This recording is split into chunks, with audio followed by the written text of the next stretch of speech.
এই যে রিকশাওয়ালা ভাই, দ্রব্যমূল্যের দাম যে হারে বৃদ্ধি পাচ্ছে, আপনি কি ঠিকঠাক ভাবে 3 বেলা খেতে পারছেন? খাইতে পারি না মানে? রিক্সা চালায় আইফোন কিনা লাইছি, ডেইলি আমার ইনকাম 1500 থেকে 2000 টাকা। আমি তো গরু আর মুরগি ছাড়া ভাতই খাই না। আর জিনিসপত্রের দাম বাড়লে কি ইনকামও তো বাড়ছে। কিভাবে? কিভাবে আবার কি, আগে রাস্তার এই মাথার থেকে ওই মাথায় গেলে 20 টাকা লইতাম, এখন লই 40 টাকা। ইনকামও বাড়ছে, জিনিসপত্রের দামও বাড়ছে। আগে তো পান্তা ভাতও জুটতো না, এখন তো গরু ছাড়া ভাতই খাই না। ওই বেটা, তুই কি নেশা করছস? নেশা করে এসব কথা কইতাছস? আমি 20,000 টাকা চাকরি কইরা না পারি খাইতে, না পারি ঘর ভাড়া দিতে, জিনিসপত্রের খালি দাম আর দাম। হালার ঘরে হালা, তুমি চাকরি করতে যে কাম করো 7 ঘন্টা, তোমার কি বেতন দিব 2 লাখ? যোগ্যতা নাই, আবার দোষ দাও সরকারের। তার মানে কি আপনি বলতে চাচ্ছেন সবাই জব বাদ দিয়ে রিকশা চালাবে? অবশ্যই। আমি কি কইলাম? আমি তো গরু ছাড়া ভাতই খাই না। আমি সারাদিনে কাম করি 12 ঘন্টা। তা আমি গরু না খাইলে কি হয় গরু খাইবো? ওই বেটা, তুই তো অশিক্ষিত, তুই চাইলে রিক্সা চালাইতে পারবি। আমার ছোট ভাই অনার্স পাস কইরা রাস্তায় রাস্তায় ঘুরে চাকরি পায় না, ওই চাইলে কি তোর মতো রিক্সা চালাইতে পারবো? হালার ঘরে হালা, মাস্টার্স সার্টিফিকেট বাসায় ঝুলাই থুয়েছি, পুরা সে বাসা বানাইছে। তুই এসেছিস বেটা অনার্স লয়ে। আর শিক্ষিত হইছি কি হইছে? রিক্সা চালাই নাকি খারাপ? আর শিক্ষিত হইছি দেখে কি আমি রিক্সা চালাইতে পারবো না? বাবু মানছে কি কইবো? ওই বেটা, তোরা কি মানছে বাদ দিয়া যায়? আর হালার ঘরে হালারা, তোরা 2 দিন পর পর নাটক করো, সার্টিফিকেট পুরা এলাস।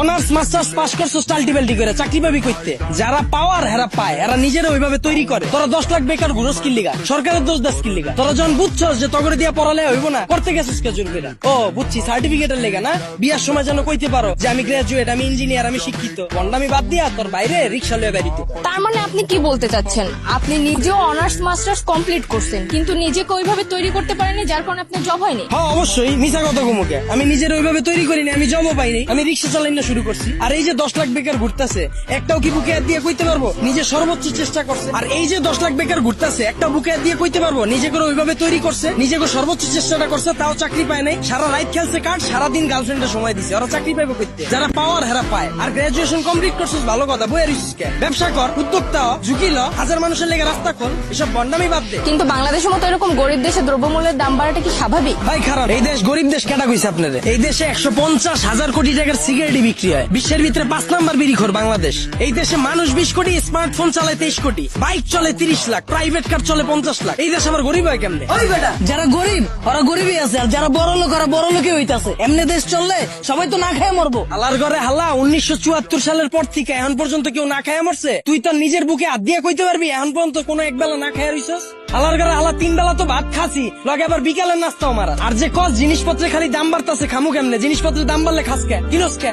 বুঝে আমারে? তাহলে কি আপনি বলতে চাচ্ছেন সাধারণ মানুষ না খেয়ে থাকবে? এনে আপনি আবার সাধারণ মানুষ কই পেলেন? এনে তো সবাই অসাধারণ। আমরা সবাই বাংলাদেশি, আমরা সবাই এক। একটা জিনিসের যদি দাম বাড়ে, আমরা যদি এটা খাওয়া বা ব্যবহার করা বন্ধ করে দিই, দেখি ব্যবসায়ীরা কার কাছে বেচে। যখনই আমরা খবর পাই কালকে থেকে পেঁয়াজের কেজি 20 টাকা বেড়ে যাবো, ওই দিনে যাই আমরা দোকানে ভিড় করে লাই। তো দোকানদাররা তো আমরা বুঝেই দিতাছি, পেঁয়াজের কেজি 20 টাকা হোক আর 2 লাখ টাকা হোক, আমরা কিনা খামুই। যেটা মার্কেটে চাহিদা বেশি থাকবে ওটার দাম তো বাড়বেই। আমরা যদি সিদ্ধান্ত লই আমরা খামু না, ব্যবসায়ীরা বেচবো কার কাছে? আর পৃথিবীর যখন জন্ম হয়েছিল তখন কি এত খাওয়ান দাওয়া ছিল? তখন কি এত বার্গার ছিল, পিজা ছিল? তখন কি মুরগির কালাবুনা ছিল? কে মানুষ শাক পাতা খায় বাচ্চা রইছে না? আর সরকারের দোষ দিয়া লাভ কি? আমরা জনগণ নিজেরাই তো চুতিয়া। একটা জিনিসের দাম বাড়লে আমরা ফ্রিজ ভরা শুরু করে দিই, ফ্রিজ ভরা বন্ধ করলে এমনি সবকিছু ঠিক হয়ে যায়।